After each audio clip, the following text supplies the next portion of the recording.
Bukod sa radio silence at no contact, ang isa sa pinaka mabisang paraan para ma-reattract o para maging interesado sa iyo ulit ang ex mo ay walang iba kundi yung i-improve mo ng todo. O kahit na hindi todo, basta ma-improve mo yung itsura mo. Okay? Yung looks mo mula buhok, balat, lalong-lalo na sa katawan, sa forma, o sa lahat ng bagay. Okay? Kumbaga, dapat kung lalaki ka, mas gumwapo ka o mas gumanda ka ngayon. Okay? Tandaan nyo, kapag ka nagawa ninyo ng maayos yung radio silence o yung no contact, malaki ang tsansa na magkikita at magkikita kayo ng ex mo. Matter of fact, kapag ka yung radio silence ang nagawa ninyo ng 100%, panigurado ako na magde-date kayo ulit ng ex ninyo. Okay?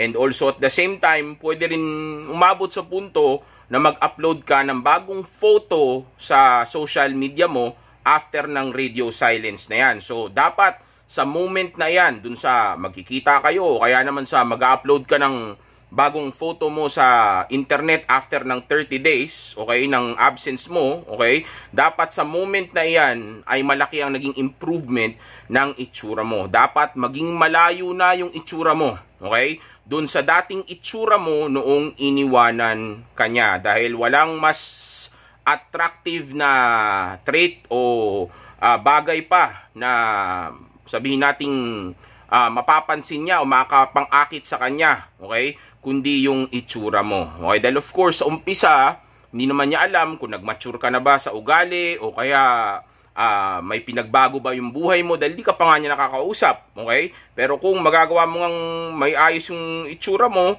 at na-attract mo siya dahil sa itsura mo, okay, o sabi nating nagkagusto siya dahil sa o naging interesado siya ulit sa'yo dahil sa bagong itsura mo o dahil nag-improve nga yung looks mo, then of course sa time na magkikita na kayo, okay, dahil napapayag mo siya dahil gumwapo ka o gumanda ka, okay, then malalaman niya na yung mga bago tungkol sa buhay mo. Okay, pero sa umpisa, ang pinaka pang-attract natin dyan o pang-magnet natin dyan o sabihin natin pang-pain natin dyan ay yung bagong itsura mo. Okay? Walang makakatalo dyan pagdating sa umpisa. Pero of course, kapag nagkita na kayo, tapos hindi rin nag-improve yung ugali mo, yung game mo, yung diskarte mo, yung maturity mo, o sabihin na natin yung ibang mga bagay tungkol sa iyo, okay? Kumbaga, kung katulad ka pa rin dati at nag-improve lang yung looks mo, then of course, hindi pa rin magtutuloy-tuloy yung mga bagay na gusto mong mangyari sa inyong dalawa. Okay? Pero sa umpisa, looks ang pinaka-importante. Okay? Dahil yan yung magiging ticket mo papunta doon sa bagay na gusto ninyong mangyari sa inyong dalawa. It's either magkabalikan kayo ulit o kaya lumabas-labas lang muna kayo sa ngayon. O kaya may mangyari lang sa inyo. Okay?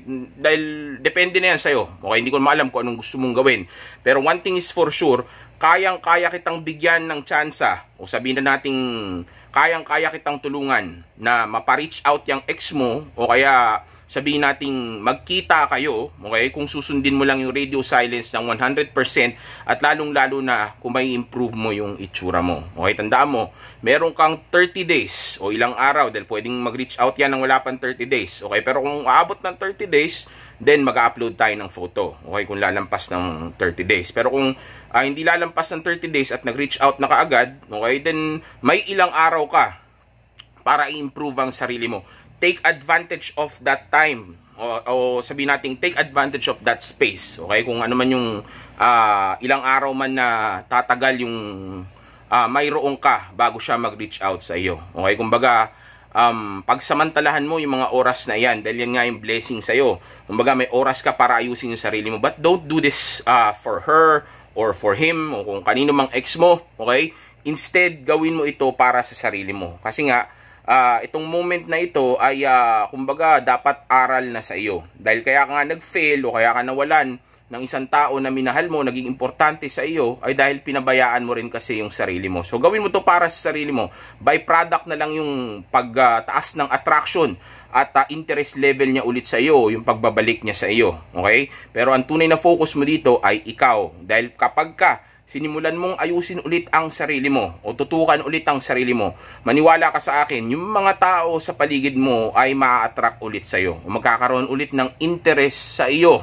Okay? Dahil tandaan mo, kaya nagkakagusto sa atin ang mga tao ay dahil may kagusto-gusto sa atin. Okay? Kaya nawawala sa atin ang mga tao sa paligid o yung mga opportunity sa paligid natin ay dahil nawawala yung mga bagay na dapat nilang nagugustuhan sa atin. Okay? So be attractive, not for them, but for yourself. Okay? Para to sa sarili mo. And also at the same time, sa moment na yan, dapat nag-move on ka na. Dahil yung dati ninyong relasyon, tapos na yun. Kung magkaroon man kayo ng panibago, yun yung bagong relasyon na magkakaroon kayo. Okay? Kumbaga, hindi ito yung continuation ng dati ninyong relasyon. Magkakaroon kayo ng panibagong relasyon.